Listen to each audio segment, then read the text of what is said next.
জয় যিশু। প্রথম পাঠ যোশুয়ার গ্রন্থ হতে। বাণী পাঠ 24 অধ্যায় 14 থেকে 29 পদ। সিখেম নগরে ঈশ্বরের প্রতিনিধি যোশুয়া ঈশ্বরের মনোনীত জাতিকে এক সন্ধির বন্ধনে আবদ্ধ করলেন। একদিন যোশুয়া ইসরায়েল জাতির সমস্ত গোষ্ঠীকে সিখেম নগরে সমবেত করলেন। সেখানে তিনি উপস্থিত সকলকেই বললেন, শুনো, ভগবানকে তোমরা সম্ভ্রম করেই চলো, ঐকান্তিক নিষ্ঠার সঙ্গে তার সেবা করেই চলো। মহানদীর ওপারে এবং মিশর দেশে তোমাদের পিতৃপুরুষেরা যেসব দেবতার সেবা করত তাদের এবার বরং বর্জনই করো, ভগবানেরই সেবা করো। তবে ভগবানের সেবা করতে তোমাদের যদি মন না চায়, তাহলে আজই বেছে নাও কার সেবা তোমরা করবে। হয় মহানদীর ওপারে তোমাদের পিতৃপুরুষেরা যেসব দেবতার সেবা করত সেই সব দেবতার, না হয় আমোরীয়দের এই যে দেশে তোমরা এখন বসবাস করছো তাদেরই দেবতাদের। তবে আমিও আমার ঘরের মানুষেরা আমরা কিন্তু ভগবানেরই সেবা করব।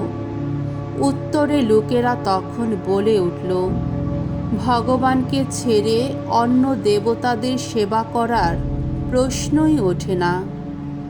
আমাদের ঈশ্বর ভগবানই তো মিশর দেশ থেকে, দাসত্বের সেই বাসভূমি থেকে আমাদের ও আমাদের পিতৃপুরুষদের এখানে নিয়ে এসেছেন।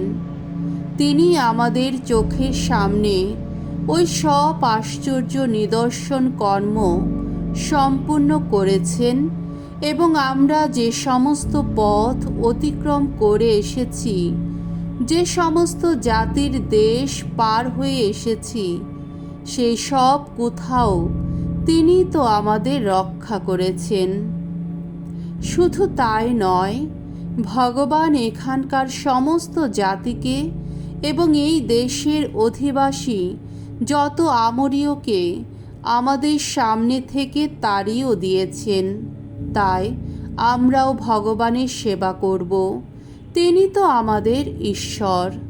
তখন যোশুয়া লোকদের বললেন, কিন্তু তোমাদের পক্ষে ভগবানের সেবা করা তো সম্ভব হবে না, কেননা তিনি যে পরম পবিত্র ঈশ্বর এবং তিনি এমনই ঈশ্বর যার ভালোবাসা কোনো প্রতিদ্বন্দ্বীকে সইতে পারে না। তোমাদের যত অনাচার, যত পাপ তিনি তো ক্ষমা করবেন না। তোমরা যদি ভগবানকে ছেড়ে ভিন জাতির যত দেবতার সেবা করো, তাহলে তিনি কিন্তু বিমুখ হবেন। তোমাদের এত মঙ্গল করার পরেও তিনি তোমাদের অমঙ্গল করবেন, শেষে তোমাদের ধ্বংসই করবেন। উত্তরে লোকেরা যোশুয়াকে বলল, না, আমরা ভগবানেরই সেবা করব। যোশুয়া তখন তাদের বললেন, তোমরা কিন্তু তাহলে নিজেরাই নিজেদের বিরুদ্ধে সাক্ষী রইলে যে তোমরা নিজে থেকেই ভগবানকে বেছে নিয়েছ, তারই সেবা করবে বলে ঠিক করেছ। তারা উত্তর দিল, হ্যাঁ, সাক্ষী রইলাম আমরা। যোশুয়া বললেন, বেশ, তাহলে তোমাদের কাছে ভিন জাতির দেবতাদের যেসব মূর্তি আছে তোমরা এখন সেগুলো বিদেয় করে দাও এবং ইসরায়েলের ঈশ্বর ভগবানকে তোমরা অন্তর থেকেই বরণ করে নাও। লোকেরা যোশুয়াকে বলল, হ্যাঁ, আমরা আমাদের ঈশ্বর ভগবানেরই সেবা করব, তারই কথা মেনে চলব। তাই সেদিন সিখেম নগরে যোশুয়া জনগণের জন্যে সন্ধি সম্পাদনের একটি অনুষ্ঠান করলেন। তিনি তখন তাদের জন্যে নির্দিষ্ট কিছু বিধি নিয়মও প্রবর্তন করলেন। আর এই সব কিছু তিনি ঈশ্বরের বিধান গ্রন্থে লিখে রাখলেন।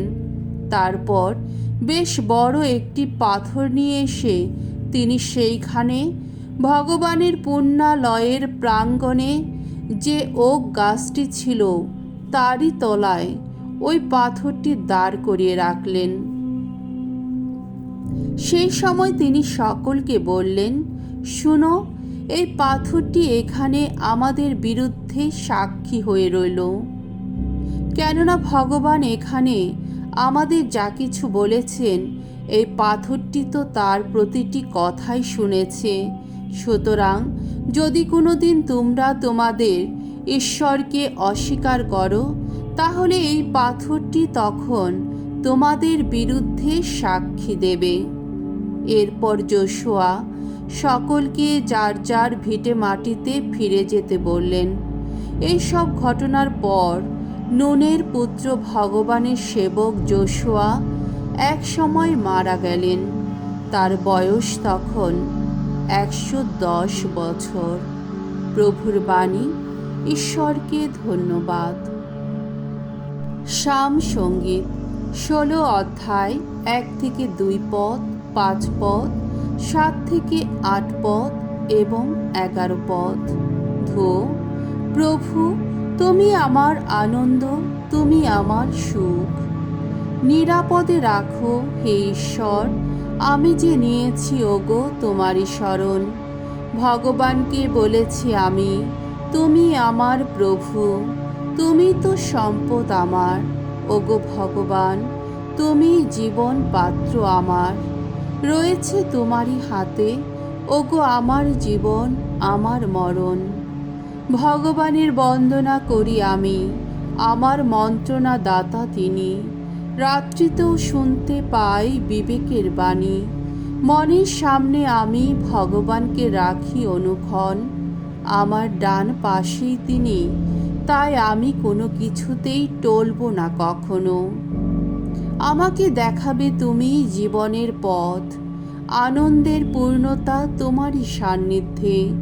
তোমার ডান পাশে থাকা সেই তো ওগো চিরন্তন সুখ। বাণী বন্দনা। জয় জয় প্রভুর জয়। হে পিতা, তোমায় বন্দনা করি আমি। ঐশ্বরাজ্যের মর্মবাণী প্রকাশ করেছ তুমি। শিশুর মতো সরল হৃদয় যার, সেই মানুষেরই কাছে। জয় জয় প্রভুর জয়। মঙ্গল সমাচার। মথি রচিত মঙ্গল সমাচার 19 অধ্যায় 13 থেকে 15তম পদ। শিশুদের প্রতি যিশুর অপার স্নেহ। একদিন কয়েকটি শিশুকে যিশুর কাছে আনা হলো, যাতে তিনি তাদের উপর হাত রেখে তাদের মঙ্গল প্রার্থনা করেন। শিষ্যেরা তখন লোকদের ধমক দিতে লাগলেন, কিন্তু যিশু বললেন, শিশুদের আমার কাছে আসতে দাও, তাদের বাধা দিও না, কারণ এই শিশুদের মতো যারা, স্বর্গরাজ্য যে তাদেরই। তখন তিনি তাদের মাথার উপর হাত রেখে আশীর্বাদ করলেন। এরপর তিনি সেখান থেকে অন্য জায়গায় রওনা হলেন। প্রভুর মঙ্গলময় বাণী। খ্রিস্ট প্রভু তোমার প্রশংসা হোক।